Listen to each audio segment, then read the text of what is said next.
It's lovely to have you all with us today, and welcome to this joint Dayshape RMI webinar around forecasting. So between Mark and I, we're going to take you through some practical tools and tips to transform your forecasting capabilities and hopefully turn them from scapegoat to strategic advantage. So I just want to kick us off with a little bit about myself and about Dayshape before we start. I hope that Dayshape isn't totally unfamiliar to anyone on the call, but just as a reminder, Dayshape provides AI-powered resource management software for professional services firms. We have over 58,000 users across more than 55 countries and 5 continents. And today we're really excited to be partnering with Mark and the Resource Management Institute to bring you this forecasting deep dive. So I am Ellie Young, and I am a product manager working around reporting and data within Dayshape. So my areas of expertise are around managing flows of information and data both into and out of our resource management tool, which I'm hoping you'll find out is pretty fundamental to accurate forecasting. I'm going to pass you over to the capable hands of Mark to introduce himself and to introduce the RMI, and then I'll be back at the end of the session to add a little bit more detail on how using Dayshape specifically can help you improve your forecasting skills and to field any questions that you might have. As we go through this, if you just want to pop any questions into the Q&A section in the Zoom webinar, I'll be monitoring that, and Mark and I will aim to come through to you at the end. Here we go. Right, over to you, Mark. Thanks a lot, Ellie. I'm glad to be here, and thanks to Dayshape for hosting this. So hi everyone, I'm Marc Lacroix. I'm a director with the Resource Management Institute, as well as a managing partner with RTM Consulting. I've basically been involved with the RMI since its inception, helped really with some of the early days of establishing the RMCP, and really through RTM and my prior experience, I've spent most of my career helping service delivery organizations getting either in the industry as a leader in professional and consulting services, or my past 17 years with RTM Consulting, helping delivery organizations get better at what they do. If you're not familiar with the RMI, it is dedicated to the advancement of resource and workforce management, bring thought leadership, best practices, and standards to the industry. So it's been around for going on now 8 years, 2016. There's over 3,000 members strong. And really what we view this as is it's research, it's industry collaboration. It's a chance to come together in this area of specialization called resource management and really share and collaborate what good looks like and best practices. So a lot of what we're going to talk about here, it comes from our research and comes through validated practices through our various members. So it's not just one guy's opinion here, it's actually a foundation of knowledge that we're promoting inside the RMI, and folks like Dayshape are collaborating with us to continue to add to that. And more practically speaking, if you just want to know how to get there, there is a website, Resource Management Institute. It's basically free to join and become part of this community and become more aware of events just like this. Okay, well, let's set the stage a little bit for the challenge of forecasting. And clearly, it's consistently and always been a challenge. Now, before I get a little more into defining the challenge, let's define what resource forecasting is. Now, this may not be foreign to you, but certainly your stakeholders may not fully understand what we're driving at when we say we're trying to solve resource forecasting. Often, organizations and companies are familiar with business planning, usually annualized planning, looking at 12 and 18-month ranges to say, how much do we need? How many people do we need to deliver on our goals, deliver on our revenue? And this usually comes in the form of FTEs or headcount. Very broad, very finance-driven, very spreadsheet-driven. On the other hand, we spend every day trying to get people into positions of projects and work, and that's that day-to-day slugging that we're doing to match opportunities with people.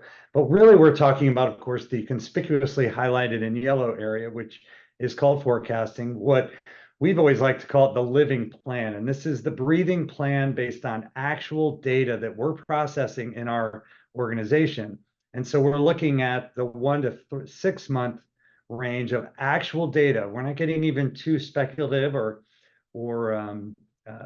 going beyond the data that we know and can see. And so we're taking that information and we're grinding it into a resource forecast. And as the call out box says, really, once you achieve this, it really is the difference between your organization being reactive and moving now to being more proactive. Because again, we're not looking in the past to learn about the future. We're looking into the future to understand where it's going. And so again, I just say you may get this, but many of your stakeholders may not. So we often hear a lot of things when it comes to forecasting. I dare call them excuses, but they're certainly rationalizations of why this is hard. One of them being our sales data is not accurate. Always a challenge. The sales process very dynamic. Our business is fluid and changes a lot. Again, hear that one quite a bit, but I would say that there's many that can make that claim. If only our PMs would maintain their project plans. So oftentimes we're using PMs as the headline of this webinar as scapegoats. We'll get into that a little bit more later on. Or I hear often our work is complex. We're not like other organizations. Well, guess what? You are just like all other organizations. I would say, generally speaking, work and work structures and delivering project work have gotten more complicated, whether it's more moving to agile shops, whether it's the cloud solutions, whether it's now AI and other things. The whole delivery environment of our projects has gotten different, in some cases more challenging, in some cases easier, but nonetheless, there's complexity and there's change, and that's inherent in trying to solve this forecasting challenge. Now, as I mentioned at the RMI, we have data and we are consistently polling folks like yourselves as to what's going on out there. And surprise, surprise, consistently forecasting capacity planning has always come in as one of the biggest areas to improve, or said conversely, one of the biggest inhibitors to effectively performing resource management processes. And really by a long shot, as you can see. And this is even our most recent survey that we just did in Q1 of this year. And to couple that, it's also a big area of automation need. So that's why I'm, again, glad that we can team with Dayshape to bring this webinar to you. I'm going to focus on some of the process data and people areas of it. And then at the very end, I'll give you a brief summary of Dayshape relative to this problem. But you can see, again, the data shows that it's heavy on your mind and one of the areas that consistently has not been solved by RMOs. And so therefore the title, and I consider this to be a little bit of a mashup of two different metaphors, which is, let's grab the bull by the horns. Let's not make others to be the scapegoat. So we're going to say, we're going to take this goat, we're going to grab the goat by the horns and really show you some of the practical insights as to how to address this within your organization.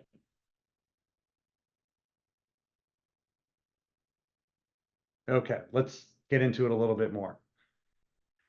So I want to focus again on some of the process data and to some degree people things that you could be doing. Again, this comes through some of what we think are some leading practices combined with some experiential knowledge of our teams in working and consulting and advising with clients over the last 15 plus years in this area. Now, remember this excuse, right? We said, oh, sales data is really bad and we can't read it. Well, our first response to that is that really 80 to 85% of your actual demand sits in your backlog of your work, which means that we, if you are coming to us from a delivery organization, we control that. I mean, that's under our roof.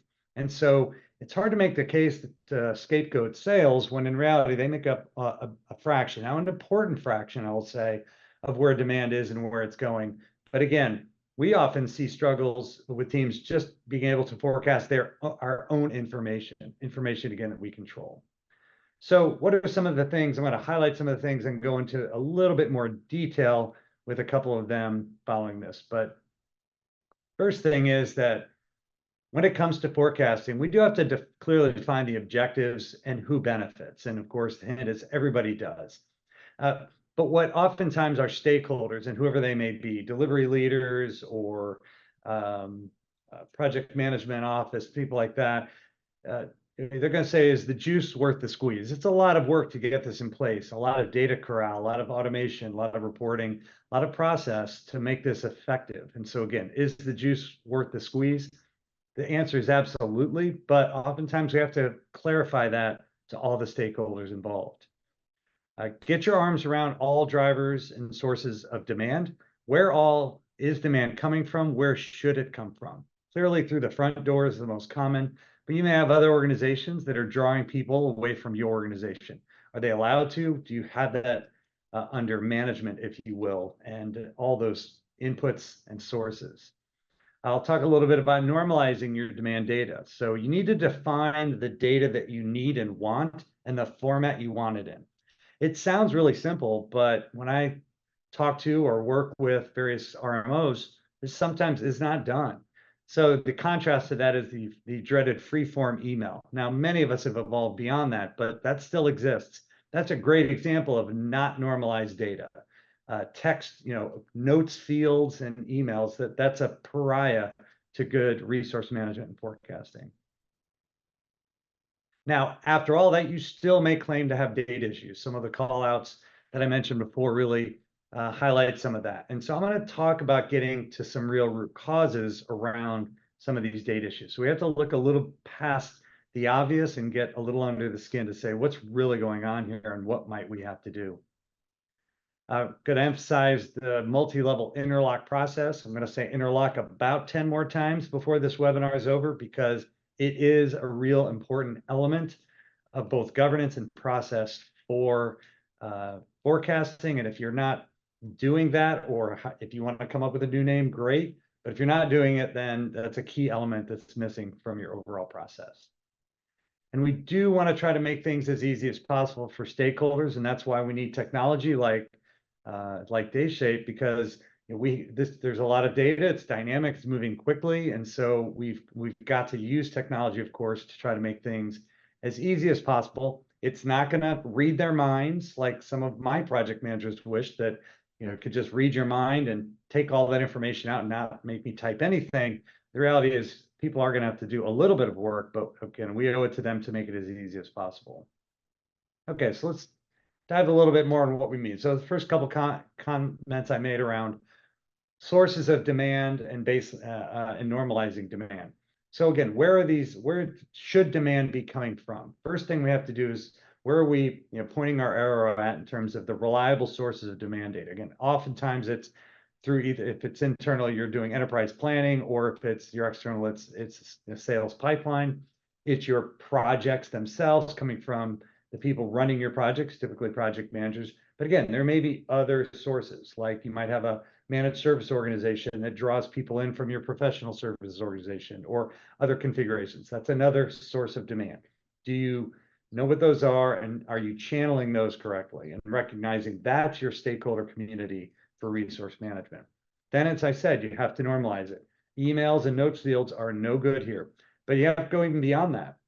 Have you normalized your role definitions? Have you normalized some of the characteristics and information you need to hear? Is it nicely organized as skills, or maybe it's attributes, or will they travel, will they not? How are you asking that question of are they willing to get on the road or not? So you have to think through these things so that as you collect the information, it's coming in an organized and structured way so that it's much easier to process and it's more homogeneous in data. So again, ask yourself, do I have that solved or not? Because you really have to start there and lay that foundation. And that's really what generates the process elements on the side that runs, assuming that we've got these data structures and data normalization in place.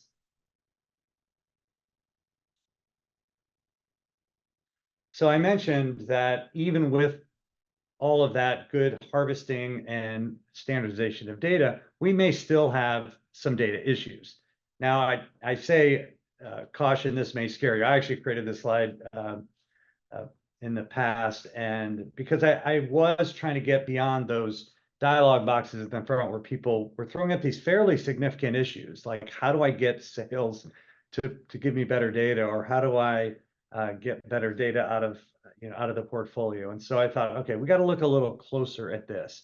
And again, it might requires some influence that goes maybe beyond your immediate job or the RMO, but this is what's going to help the organization ultimately tackle these solutions. So to the objection of our business is very fluid, it's constantly changing. Again, you're not alone, but you also have to understand, or make everyone around you understand, that you get what you provide. Meaning, if you are trying to sell your expert resource by the hour, well, guess what? You're going to have low utilization, because it's really hard to. Everybody can sell a level 5 expert on something at $250 an hour. People will buy that in a second, 1 hour at a time. But you'll lose money doing that, because you're going to have so much downtime for that expert that they'll never make money. And so it's just an example where you have to critically look at how you're positioning and selling your services, or positioning your projects, that it's conducive to achieving good goals relative to utilization and the ability to forecast the work coming. So again, it's one of those where careful what you're selling, because it may be causing you operational problems. We can't get sales to manage their data well. It's out of control.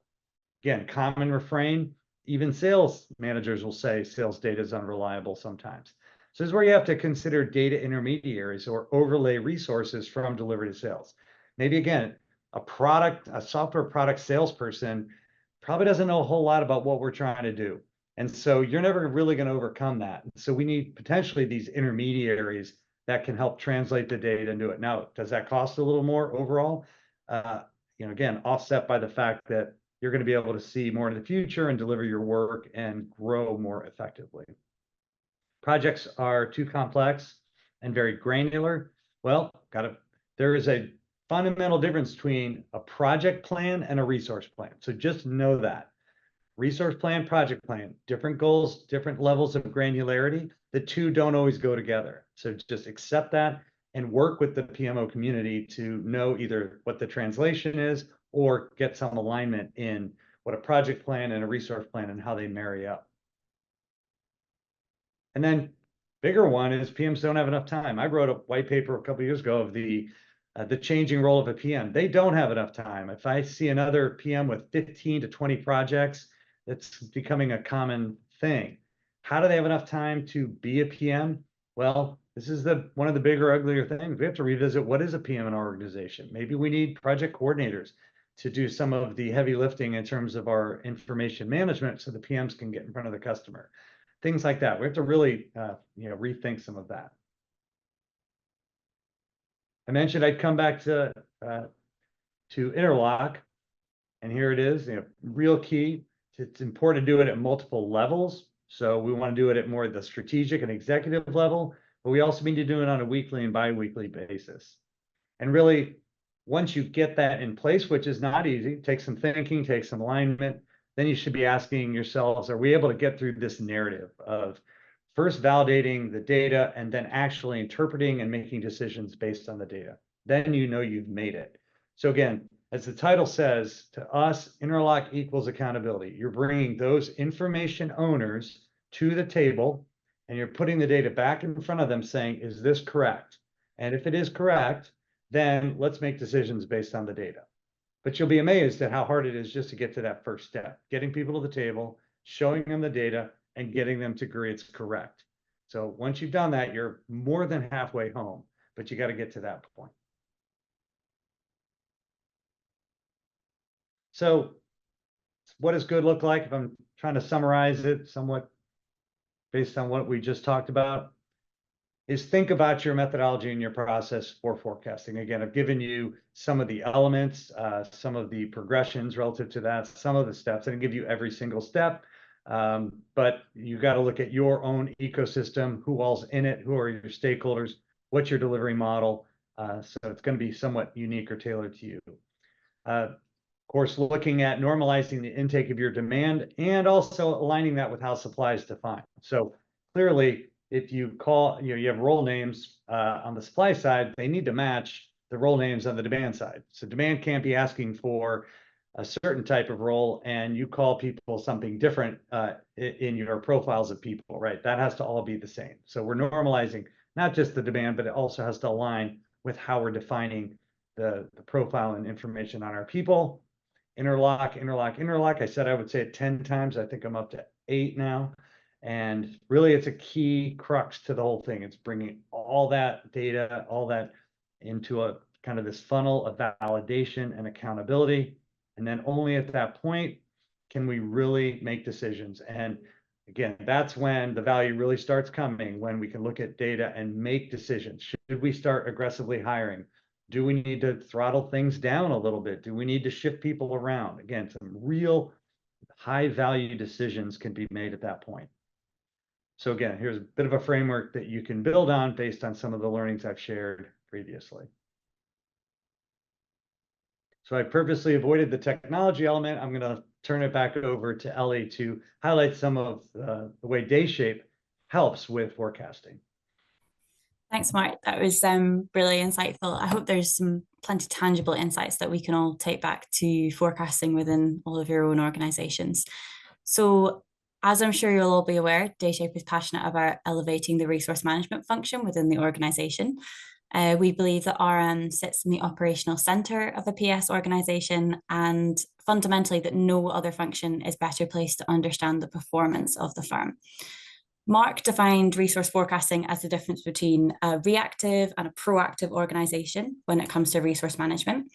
And using forecasting to your strategic advantage proactively places RMs at the heart of things like investment decisions, hiring plans, and revenue projections.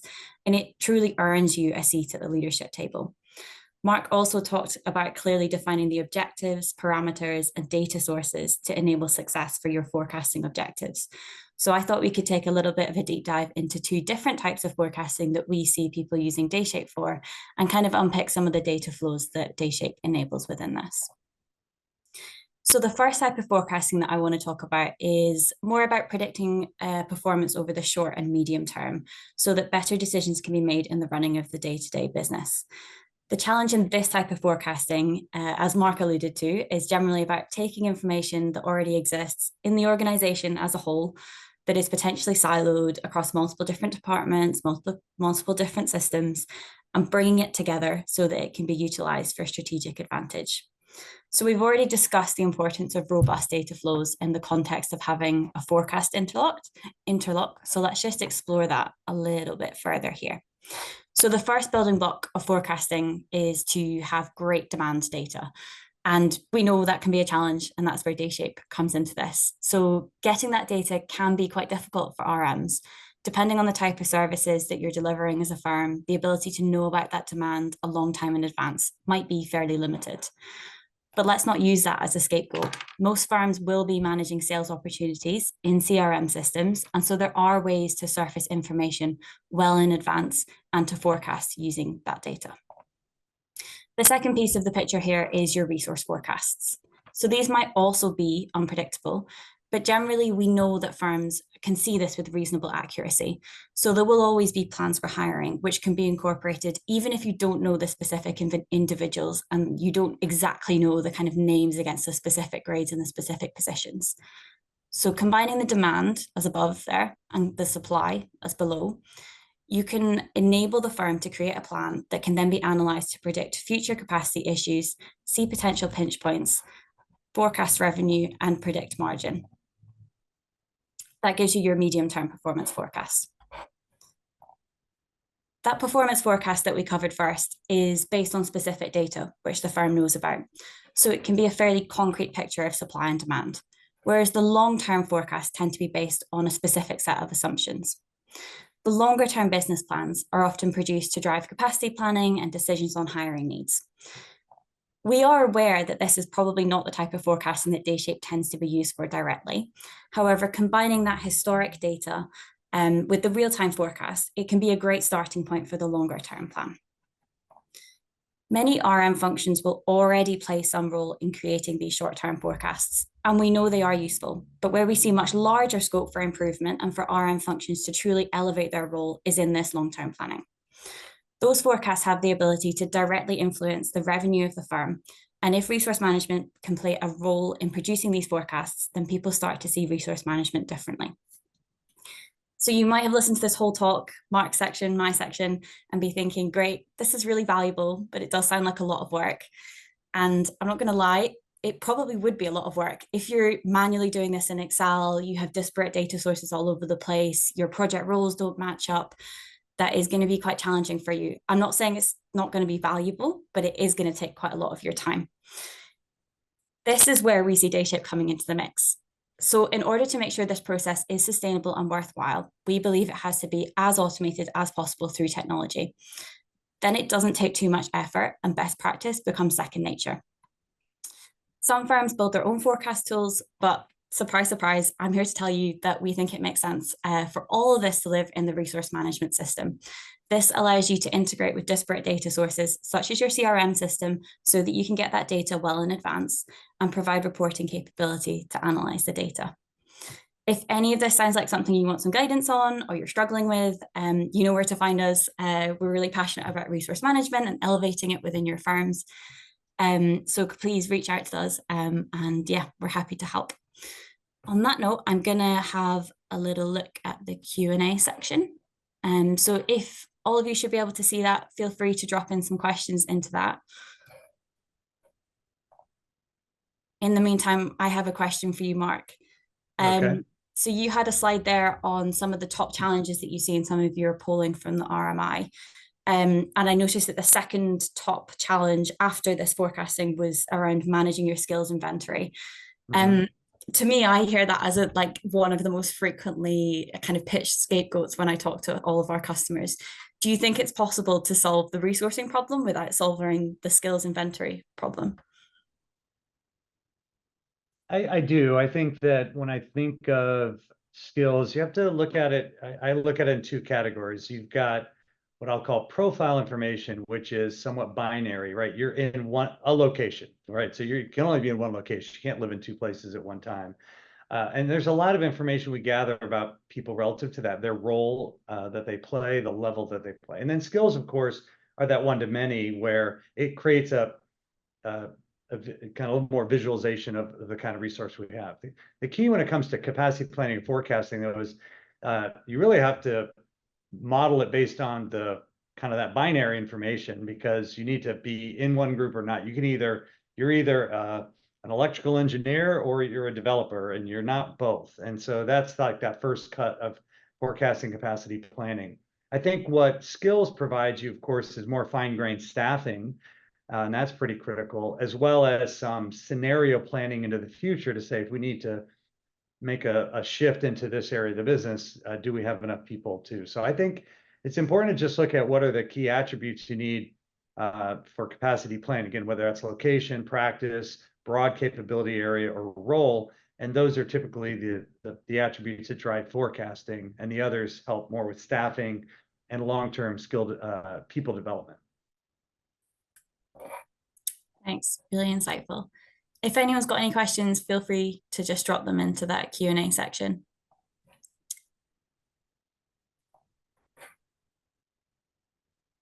I see one question that went in, pretty simple, and that is like, how far out should we forecast? I get that question a lot, and I think that oftentimes people are pretty proud when they're going 30 days out, and our emphasis is always go out as far as you can. 6 months is what we'll set as the target. And the reason being is that, again, you want to look at and model the data that is still even soft, like maybe it's late stage pipeline information or projects that are still in planning. And you want to start to soft book and or overlay resources against that to see how well you're going to be able to meet that demand as it comes. And so with that, you have to look further out. When people look only 30 days out, they tend to be a little too myopic and just trying to solve, the needs of the current times. By going 90 and plus, you're really starting to model the future better, and again, overlaying your soft capacity with your soft demand. And that, to me, is really what's going to help you in the long run and keep ahead of the curve relative to forecasting.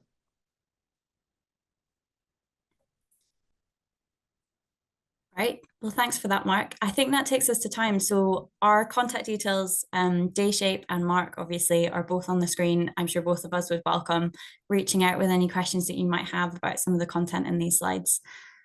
I hope that you've found this an insightful discussion today. It's certainly been really interesting to hear about the RMI's research in this area.